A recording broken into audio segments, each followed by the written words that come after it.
This is the current federal tax developments for the week of November the 25th, 2024. Current federal tax developments are brought to you by Kaplan Financial Education and by your state Society of CPAs. I'm Ed Zollers, and again coming to you this week from Phoenix. And we're going to talk about two IRS news releases this week. The first of which looks at a program the IRS is going to be starting for 24 returns that is going to solve a problem we've had for a while. If the first listed taxpayer on a Form 1040 has or obtains an IP PIN from the IRS, and there is a dependent on that return that has been listed on another return, the IRS will go ahead and process the return so long as that first listed taxpayer has and provides the IP PIN. And it should say it'll be has or obtained will be the way it will work. So that'll be an interesting new provision. The other thing we had was, part of this was something we knew. The IRS told everybody, hey, on Thursday, told everybody, hey, on Friday, the IRS, the ERC second voluntary disclosure program ends. Well, you got one day. That's probably not nobody's going to be able to really make all those things, get all that stuff together in one day. So I doubt it really helped a lot telling people that. Except to remind them if you're sitting on the document, you had one day to get it in. But the more interesting part was they did give additional relief, lengthening the time that a taxpayer is seeking to withdraw. Now, this is not voluntarily disclose and pay back an already received refund, but who is looking to withdraw their claim where the claim was filed as part of a third-party payers program because, they run their payroll through a payroll service, a PEO, etc. That program, which was scheduled to end as well on the 22nd, is now going to be extended through the end of the year. There have been a lot of issues there with the programs that are, that were basically with dealing with ERC claims when you were using a payroll service. There have been a lot of potential hiccups and issues there, and so the IRS is going to extend that through the end of the year. So, again, for a little over a month, you got a little bit extra time to get that in. We'll talk about that one. So let's start with the first issue here, and that is that the IRS has announced that it's going to use IP PINs to allow processing of returns when dependent was claimed on an already filed return. Now, this is the IRS news release IR 2024-294, issued on November the 21st, and has a nice long title, as these always do, of IRS takes steps to help prevent refund delays by accepting duplicate dependent returns with an IP PIN for 2025 filing season. Taxpayers encouraged to sign up soon for IP PIN online account. So let's talk a little bit about this background. This addresses a problem we've had ever since electronic filing began. Divorced parents have always faced the risk, even if they were supposed to be able to claim the dependent for the year in question, that they might find that when they try to e-file their return, they were beat to the punch by the other parent who claimed the child on their return, which produced the theory of, whoever files first gets the kid. Now, in reality, that's not how the rules work, right? That's not how the law is written.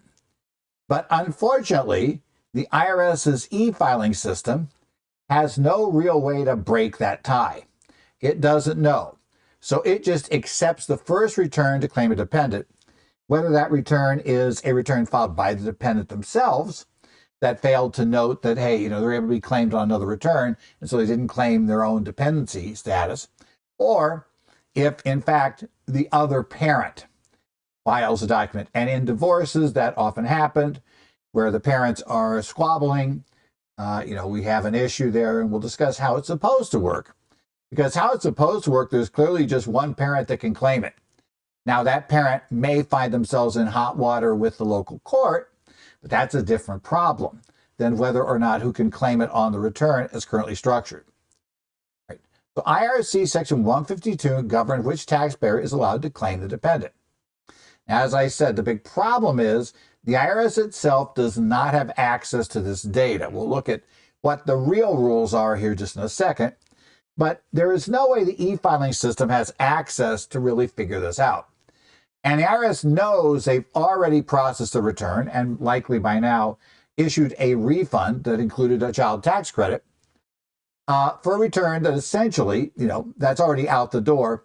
So the thinking at the IRS was to reduce the risk to the Treasury, we're just going to block all later ones. And that makes some sense in other cases, like when somebody has filed a return, is somehow once I file my 1040 for the year, if somebody else tries to file one, well, clearly there's a fraudulent 1040 in play. Same issue here. Now, with the fraudulent 1040, the problem there is, we don't know who's right or not. We know though that something needs to be done, so they slow up and stop the process. But as noted, all too many cases, I've run into cases where even we've seen tax professionals advise clients that, oh, well, your ex claimed it. Well, let's go ahead and take the kid off the return. Sorry, you were too late. And basically go that route because that's the route to get to a refund. If they're really looking for the refund, fastest is to go that route. If you actually paper file the return, which is what you're supposed to do in this case, and, dispute the dependency claim, well, that's a whole nother mess, right? That's going to take forever to resolve. And the other issue you can do, of course, is go ahead and file a claim for refund, which also is going to run into a few issues, but we'll get into that issue back and forth. Now, I've told clients in many cases in the past that maybe the best thing to do is file the paper because that's going to force the issue. IRS can sit on refund claims basically forever. But this, by filing a return, is going to force things a bit, not actually get it really fast, but get it faster than a claim for refund will. And number two, probably because they're going to resolve it in your client's favor, assuming you know the rules, that will probably teach the other parent a lesson and eliminate the problem for future years. So my theory is we might want to take a bit of pain right now for gain in the future, because suddenly the other parent is aware that if they try this, your client's going to blow the whistle on them, and they will probably be facing penalties, along with interest and having to repay the excess they got. So in essence, you're trying to make it more painful for them to not play the I filed first game, because they're clearly deciding that the I filed first game invokes a lot of pain on you to get that refund. And so because of that, they just play that game, figuring that you'll just concede. Okay, let's talk about the actual rule under 152E. This is a special rule for divorced parents. Okay, we're going to go down that path. So, because this is where we see 99 out of 100 problems. The other problem you run into is the kid filed their own return because they're trying to get a credit for, scholarship, or not say scholarships, but credit for education. And somebody told them, oh yeah, no, you file your own return, you got to claim yourself, and then you get this big refundable credit. Okay. Yeah, we're going to have to talk with the kid. So you might want to make sure you understand for sure why it got rejected, right? There are two different error codes here. One error code is for when, the return's been rejected because the dependent was claimed on another return. And the other one is a rejection because the dependent was listed on their own return. You want to try to make sure that you understand which reason it got rejected for. And if it is the kid, well, they probably don't want to be turning the kid into the IRS. So it's probably best if the kid voluntarily files an amended return. And it's going to take a while, but at least we can get the process going. So, general rule, if a child receives over one half of the child's support during the calendar year from the child's parents, it can be any combo, right? It doesn't matter that, let's say, the non-custodial parent is paying child support in an amount that, let's say, is flat out equal to the entire support cost for the child. That does not give the non-custodial parent a right to claim the exemption, despite what the non-custodial parent might think. And despite what their divorce decree says. Now, we'll talk about the divorce decree and how it gets in the middle of this. But for federal purposes, that decree by itself is not going to help you a bit, right? The law is clear.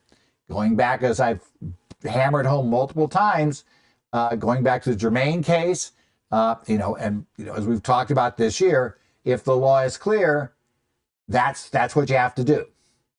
You can't argue for some other relief. And in this case, the regulation, the IRS for a short time allowed you to use the divorce decree if it actually had all of the required details. Now they don't. And secondly, do you really want to litigate with the IRS whether the reg is, that's a long discussion. So we're going to go down this path, right? Trying to do this and make it a little bit simpler. So we look at the combined amount given by both parents toward the support of the child. If that's more than 1/2 of the cost of the support of the child during the year, then, okay, now we have our tiebreaker. If these parents are divorced or legally separated under a decree of divorce or separate maintenance, who are separate under a written separation agreement, or who live apart at all times during the last 6 months of the calendar year, okay, those are your 3 potential options. And remember, it's done by an or. So it's, even though the title says divorced parents, etc., this defines etc. And remember, titles don't really control the statute. Titles are just there for reference purposes. The statute's language will control if there is some conflict. So in addition to being divorced, they could be legally separated, which is rare, right? But under a decree of divorce or separate maintenance. Or they are separated under a written separation agreement under supervision of the court. Or they live apart at all times during the last 6 months of the calendar year. And so that last category would cover parents who are never married, right? You have a couple that has never gotten married. They have kids, right?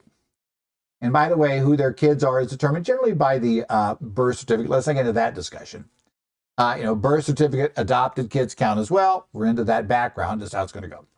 So if that's true, there's our first starting point, right? We've got over half of it. We meet the reason we're not together, correctly. Either we're divorced and all of those possible issues. So one of those conditions applies to us. We can point to which one.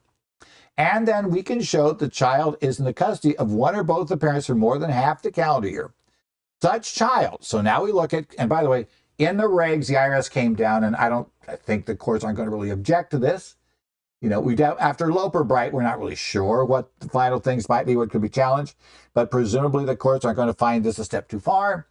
They say count the nights where the kids sleep, for the number of days. So if they're in one or more child's, right, they're in the custody of one or more of the child's parents for more than half the calendar year, such child shall be treated as being the qualifying child or qualifying relative of the non-custodial parent if the requirements described in paragraph 2 or 3 are met.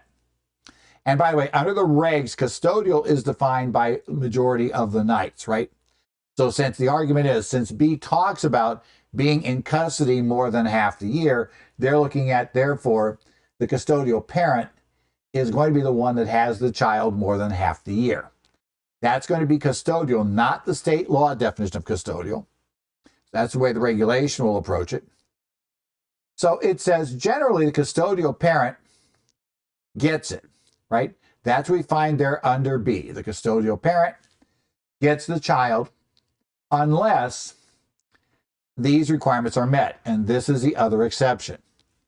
If the custodial parent has released the exemption, and this talks about, for purposes of paragraph 1, the requirements described in this paragraph are met with respect to your if the custodial parent signs a written declaration in such manner and form as the secretary made by regulations prescribed.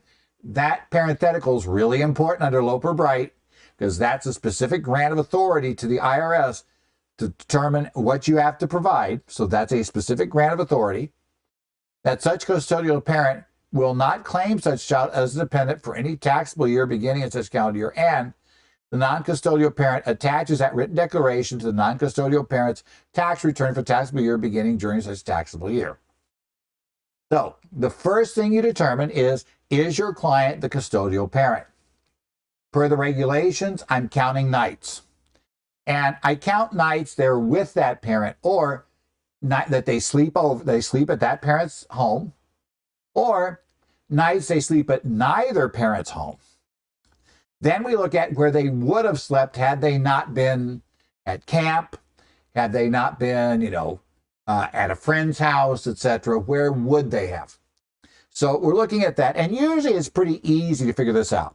Now, if your clients become one of those who absolutely insist it was equal 50-50, well, then we have a little problem. First thing is, there's 365 days in non-leap year. So Obviously 2024, we could literally have a tie. But in 2023 and 2025, arguably you can't have a tie. There's got to be one or more right at this point. And remember, all of those issues, we have more than half the year. So we're looking at that background. So we're saying, per the IRS regulations, neither of you, right? Because we have to find the custodial parent. And again, if a court's going to say the IRS definition here is wrong, they have to come up with a better one. And again, I don't think the courts are going to really want to just all the time fly in to find better ones and keep having these definitions change all the time. My guess is, especially the courts of appeal, are going to take one look at this and decide, yeah, there are some cases where really IRS regs need to be looked at carefully. This probably won't be one of them. They'll just take this because otherwise they need to come up with something workable, and yeah, that makes it more fun. And again, the standard rules of statutory interpretation must apply, etc. So, you have to figure out some other way to argue it. Now, as I say, I just don't think the courts are going to open up Pandora's box unnecessarily by getting into all these crazy details. They could, but we're there. And secondly, your client's probably not going to pay the court costs to raise a challenge to a regulation, which is also one of the key things that is a realistic issue here. So you need to have the release form signed. So that's easy. That means, again, with electronic filing, I need to have indicate my client is a non-custodial parent and attach the release form. If the custodial parent has not signed that form, they have not provided that form, or they have revoked that form, although there are restrictions on that, but there are proper ways to revoke it, then basically the non-custodial parent cannot claim the dependency exemption. But wait, my divorce decree says I get them every other year, right? And this is my year. Okay, that's good. But you'll notice nothing here said anything about you get them every other year, right? It doesn't say anything about your divorce decree provides that. That wasn't put in by Congress. Congress was tired, and the courts were tired, and Congress saw all these fights, and they were tired of having, the tax courts having to interpret local divorce decrees and figure out, because, courts often put various conditions here. So now we're holding hearings on whether they met the conditions. What do those conditions mean under local law? They decide that's a mess. You're not the custodial parent. You must have this form signed. Now, if in fact the other spouse should have signed the form per your decree, then your recourse is to take them back to state court and get them ordered to sign the form, which a court will do. But you may go, but it's going to cost money. Yeah, that's probably true. The attorney's not going to work for free. And the money it's going to cost is more than, well, I know it's more than the credit, but tough luck. Legal system's expensive, and, there's no good recourse otherwise. Again, as to tell the client, the major issue here is if you do it once, it's very unlikely that the parent will do it again, because this time they will be facing potential fines from the court, who's going to be upset that they're violating the agreement they signed. That's never good. So, that's going to be the issue. So it might not be this year, it might not be worth it, but maybe cumulatively it would be, and we eliminate this problem this year. And sometimes, let's be honest, your client just wants revenge against that good for nothing who cheated like this. And fine, whatever works for you is great by me, but that's the rule. Okay, under the new program, so long as the first listed taxpayer on an e-filed return, first listed taxpayer means the one on the first line. Obviously, if you're filing a single return, head of household, married filing separately, or qualified widow or widower, it's going to be the only person on the return.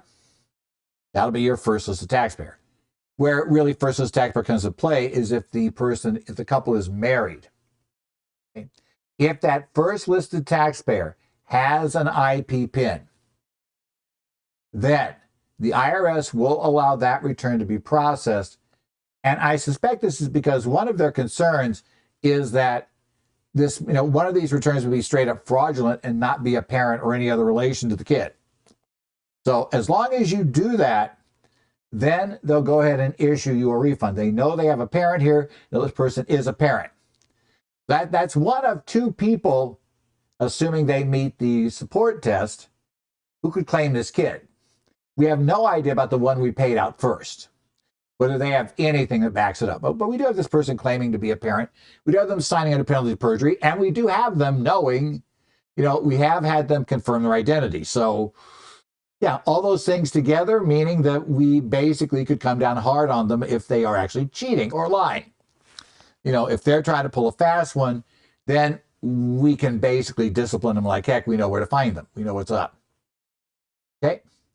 Now, this says the IP pin will have, greater value in the upcoming season. This is from the IRS news release, right? That's because the IRS will continue to reject e-filed returns containing a dependent, right, who appear on a previously filed tax return unless a valid IP pin is provided. In this scenario where a dependent has already been claimed on another tax return, the IP pin provides an important new option. The taxpayer listed first on the e-filed tax return claiming dependent can provide their current IP pin when they file. If they do, the return will still be accepted. The spouse, if married jointly, and dependents on tax return don't need to provide an IP pin if they don't have one. So we just need an IP pin for the lead taxpayer, right? Then we can do this. What if the lead taxpayer is not one of the two parents? Matter. If it's a married return, the non-parent, if that's the first listed, that's what we need an IP pin for. It doesn't say the parent needs an IP pin. The first listed needs the IP pin. That's important to understand about this, right? How it works and how it goes forward. Now, if you do not have an IP pin, who do not have an IP pin, who have their e-file returns rejected if one of their pins has already been claimed by another taxpayer. However, if that taxpayer then obtains an IP pin and e-files again with the IP pin listed on the returns, you can go out and get one now. The IRS will accept the return, assuming there are no other issues with it. Taxpayers will also still have the option of file paper returns with duplicate claims for dependent. The IP pin will be required when claiming a duplicate dependents or children on Forms 1040, 1040-NR, and 1040-SS. It will also be required on Forms 2441, 8863, and Schedule EIC that are taxed to a tax type Form 1040 if there is a duplicate dependent issue involved. So, you'll kind of get that background as how it's going to go. Okay. Went one too far there. If you're looking at the slides, the best way to sign up for it is through the IRS online account. They tell you about that process. The process requires identity verification. Spouse and dependent can also obtain an IP PIN. If they complete the required verification steps once it's issued, it must be on both electronic and paper returns. That is a very, very important sentence to look at. Okay. You've got to use it going forward, and that is the negative of the IP PIN. Once you get one, as we'll discuss briefly here in a second, there's no good way out. You got to keep doing it, and some clients are not capable of handling the responsibility of finding out their IP PIN or keeping track of it, right? To get an IP PIN, you should create or log into your online account at irs.gov, follow the steps for identity verification. Once you're verified, you need to click on the Profile tab to request their own IP PIN. IP PIN users, right, must use this number when filing their federal tax returns, reminding you again, for the current calendar year and any previous years filed during the same period. For those unable to create an online account, alternative methods are available, such as in-person authentication at the Taxpayer Assistance Office.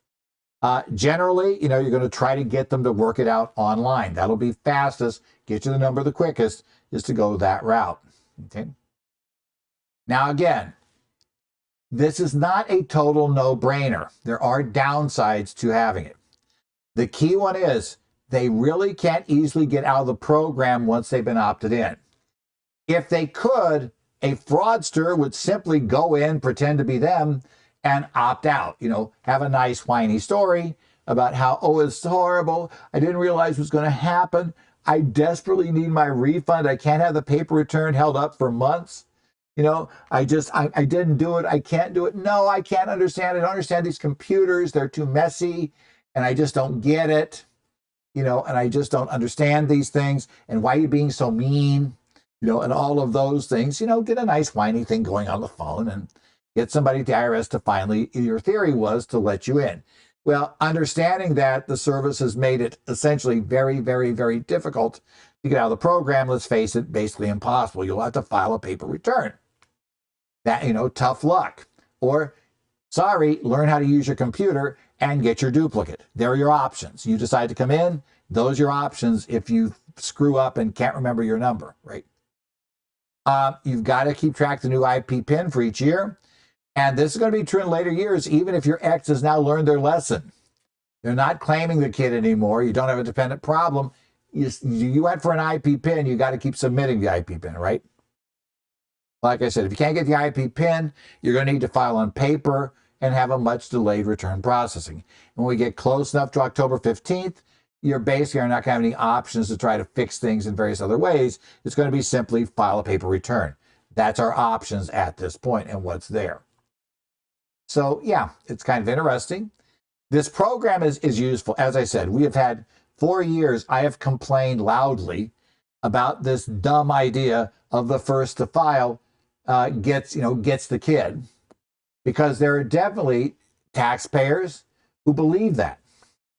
There are divorced taxpayers who believe that they're allowed to claim the kid as long as they're first, because the IRS gave them the money and turned down their ex-spouse. So yeah, the only thing that matters is I need to file first.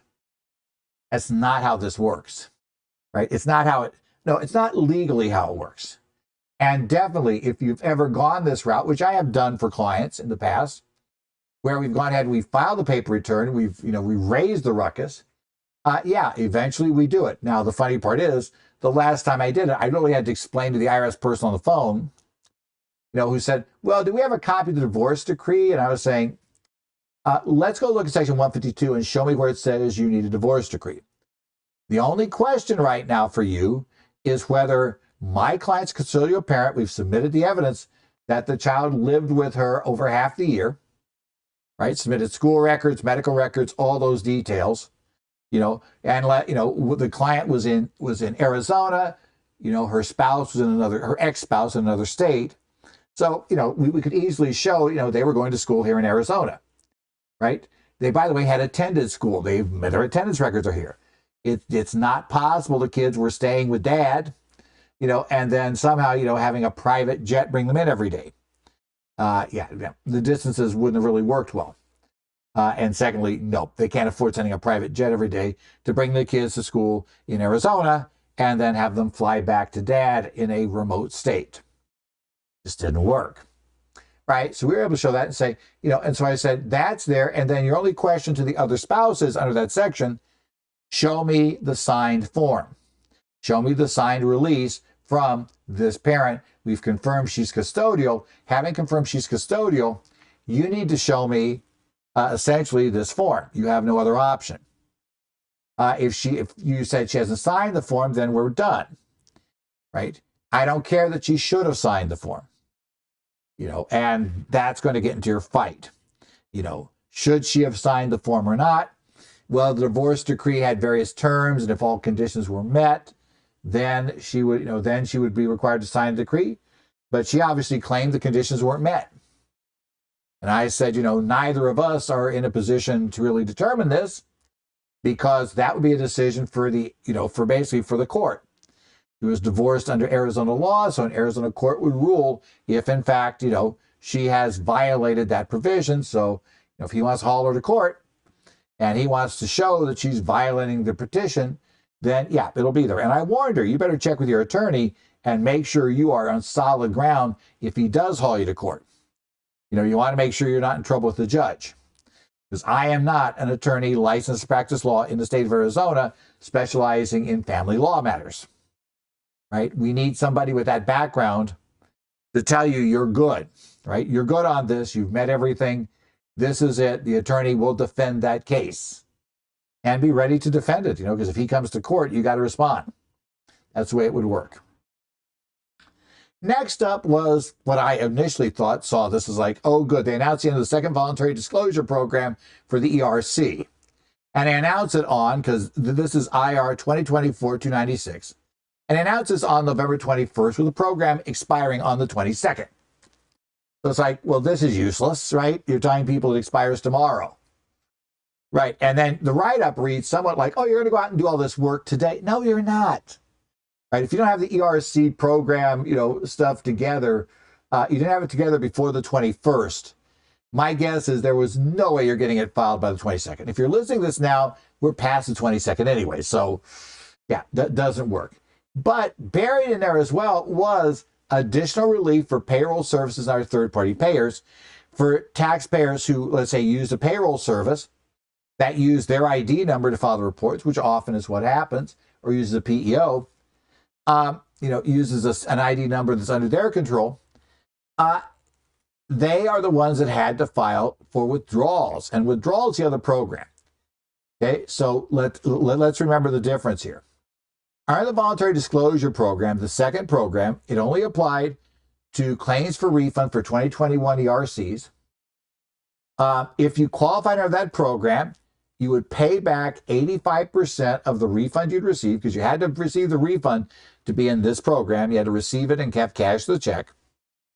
You would not be paying penalties or interest on the funds you send back, and you didn't have to pay back the interest the IRS paid you when they sent you the original refund claim. So you got to keep 15% of the claim that you're now trying to return, and you keep the interest they paid you, and you pay no interest, no penalties. Sounds like a great deal, right? There are, of course, a couple of catches here. Catch number one, you have to turn in everybody who assisted you in that claim. Even if all they did was basically prepare the 941X from whatever information the ERC consultant gave them, they're still going to be listed. Because, by the way, they have due diligence requirements, and yeah, they may find themselves in hot water, as well as the ERC consultant, right? The information about them. You have to turn all that stuff in, and you get that together. The other problem was the relief from interest and penalties only applied if you could pay everything when you filed the your form, and you can pay it once they've accepted you in the program. Otherwise, you have to get an installment agreement where you will start paying interest and penalties at that point. And the real problem a lot of attorneys would point out was there was no protection under the voluntary disclosure program for the taxpayer from facing criminal prosecution if the CID and the IRS and the CID would be looking at this, come to conclusion that you were basically you filed a criminally fraudulent refund claim, and you're culpable.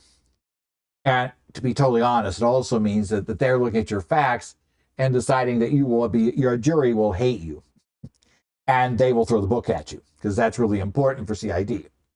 They don't really do these if they don't think they're going to get a jury to go along with it. As one person from CID told me a couple of years ago, there's no point in taking them to court if the jury is going to acquit. That's wasting everybody's time. So looking for bad facts. By the way, what are bad facts? The client took the money and spent the money on luxury goods. Let's say vacation homes, cars, other things of that sort. And by the way, so I tell the client, it's really, you say, hey, I can keep 15%. Yeah, don't keep 15% and then go use it for a spending spree. Preferably plow that 15% back into the business, in some ways to show you protected the employees. But yeah, don't, whatever you do, don't go out and buy jewelry, right? Or a luxury car or whatever with the 15%. Just would not suggest doing that. That could attract their attention. You have to kind of watch for that, right? Since that program is now ended, you can still essentially pay back what you got. But that's going to be under a standard 941X, a new revised return. And when you pay it back, you're going to have to pay it back with interest. You have to return the interest the IRS gave you when you got the refund. And you're going to have to pay interest on, the money for the period you held it until you pay it back. And you're going to probably be facing likely, a failure to pay penalties and other such issues may cause you trouble here. And so you can pay it back. Now, if you just do that with a 941X, there is one negative. There is no protection, again, from criminal prosecution. So the other option is, at this point, is to go to CRD's voluntary disclosure program, for people coming in from the cold for tax issues. And your attorney can see if you could qualify under that program, which would give you criminal liability protection. But everything's going to be conditioned on everything getting paid back. So, and you got to pay the interest and the penalties and other problems. So, talk with, and by the way, if you're not aware, if you haven't gotten the hint yet, yes, if you're thinking of sending money back under the ERC program, you probably want to get legal counsel. Same thing even for the voluntary withdrawal program. Now, the voluntary withdrawal program is still open and initially we would have said it was still open if you didn't use a payroll service or a third-party payer. Under the voluntary withdrawal program, you have to be somebody who has filed a claim, but they have either not yet received a refund check or they haven't cashed it. In that case, you can notify the IRS you're withdrawing your claim. There are different steps to take and that are on the IRS's voluntary withdrawal page. If you have already been contacted by exam, right? You're under exam already. If you've not been contacted by exam or anything, if you've received the check but not cashed it, all kinds of different structures. But the problem we have is if you use the third-party payroll service and they filed the payroll reports under their ID number, which is normally how these get done, then you can't really withdraw because it wasn't your report. The payroll service has to withdraw on behalf of its clients. And this has been kind of a mixed up mess for quite a while. And so what they're saying now is they're going to extend that period that the payroll service can do it.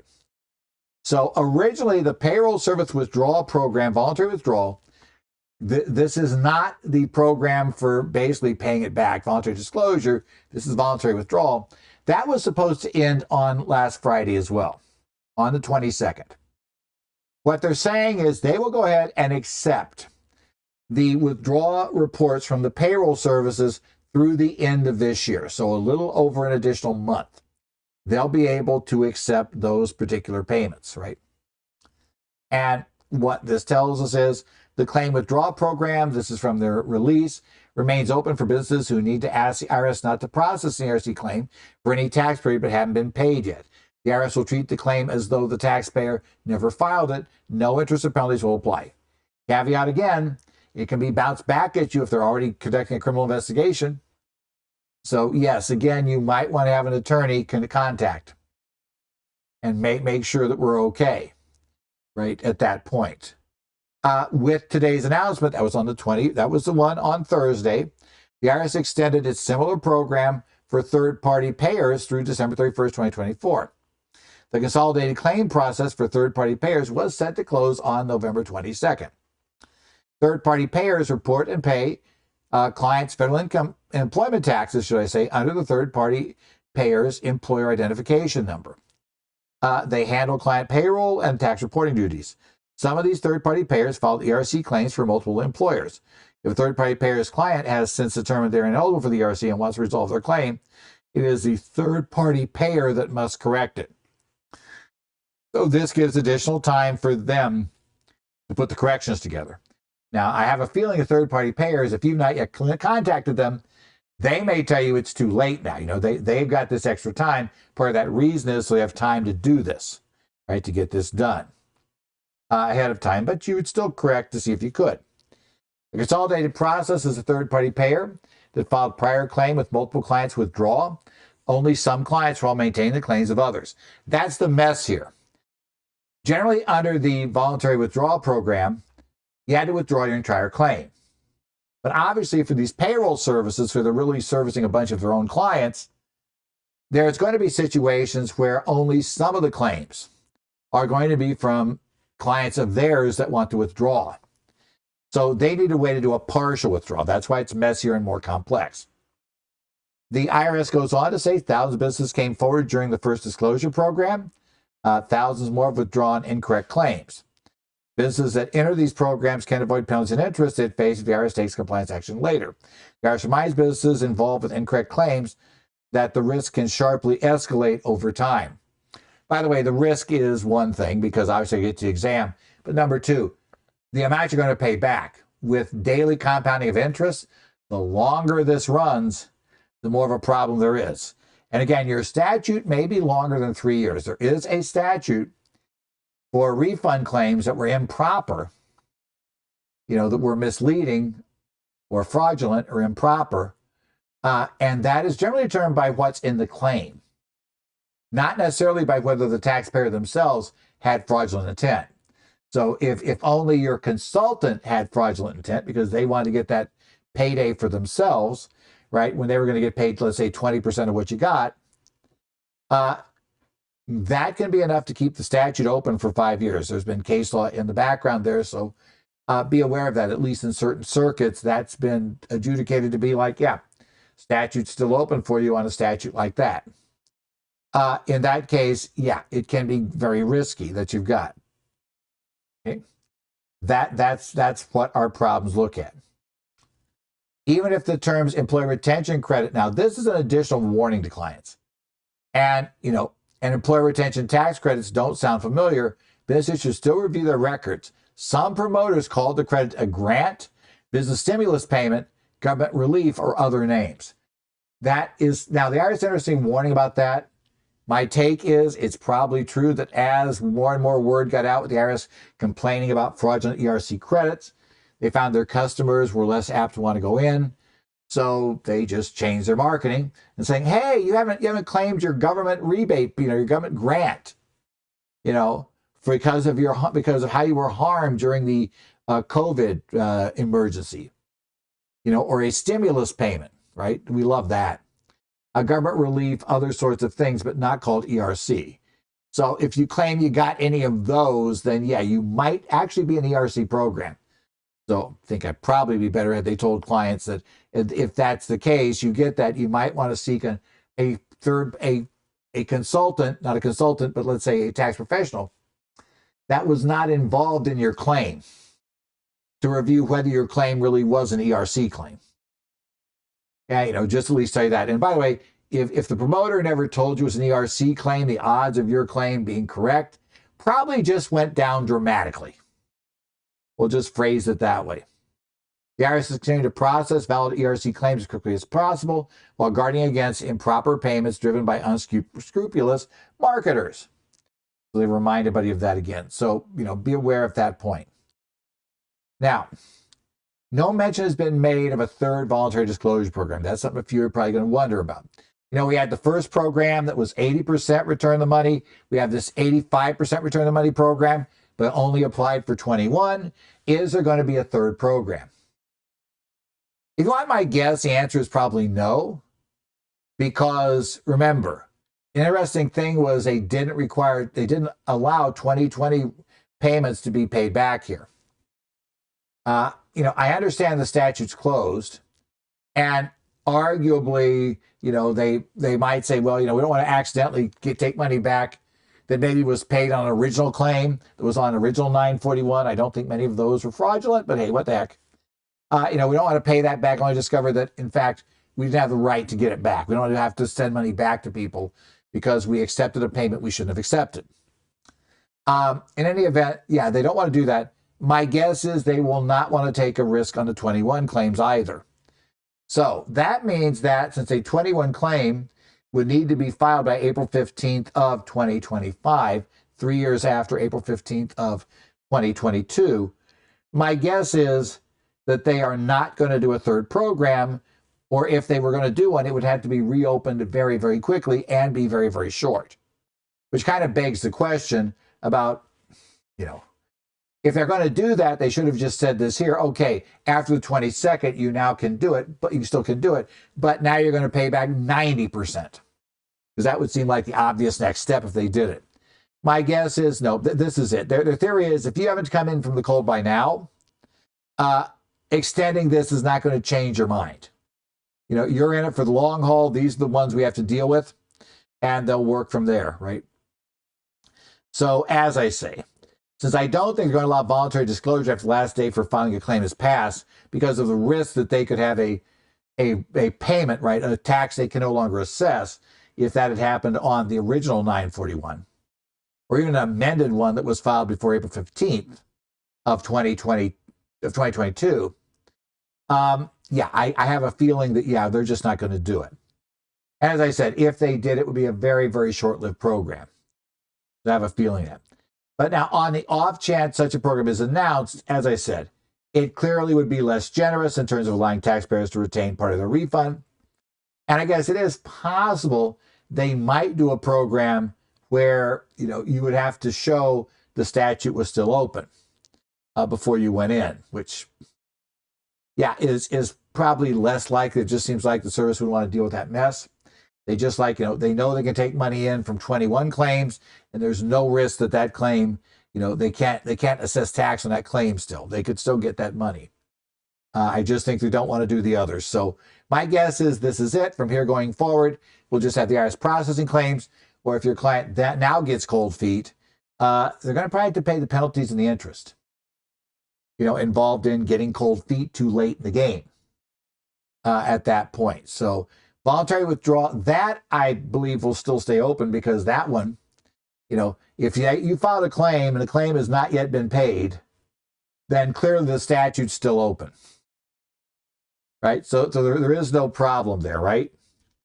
The statute would still be open to file your claim. Basically it would be open to, the claim is still open to being looked at by the IRS. So therefore you could take that out of the system.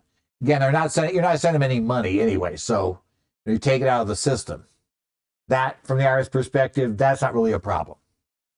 So that program I expect to stay open. I'd be a little bit shocked if that program gets taken down until we get way, way far through the IRS having processed most of the returns. Now, if they win a couple of big cases and throw a few people in jail, then we might see the voluntary withdrawal program get a little more restrictive. So, do tell clients there's always that risk. So, if they're at all nervous, seek legal counsel, to make sure they're not a criminally exposed case, because that's your biggest danger with voluntary withdrawal, is a criminal case, right, would be your problem. And that'd be kind of the big thing to look at. This has been the current federal tax developments for the week of November the 25th, 2024. Hopefully you guys have a good upcoming Thanksgiving. Have fun, right? We're then going to head into big tax planning season in December. So, hey, lots of neat things happening. That ought to be fun for everybody. So we'll keep an eye on that. I don't need to travel this week, which is good news for me. People don't usually want me to travel this time of year or, right this week. And I still have some things to do for firms. I still have some other processes like that. Of course, this time of year is big demand for tax updates, for full year updates. So I got a few of those coming up, but otherwise doing a few little things. Do have a couple of courses, do have a full update course coming up with Arizona the first week of December, which is a, online course. So if you wish, you can tie in and check that out at the Arizona Society's website, that they have that available for you on a full 8-hour session on that background. Otherwise, though, doing a lot of firms, doing a few odd webinars from here and there, but nothing major coming up. And looking forward to a new tax season starting. Yay! We'll get that part in. But otherwise, thank you guys for tuning in this week. We'll see you next week as we discuss more current federal tax developments.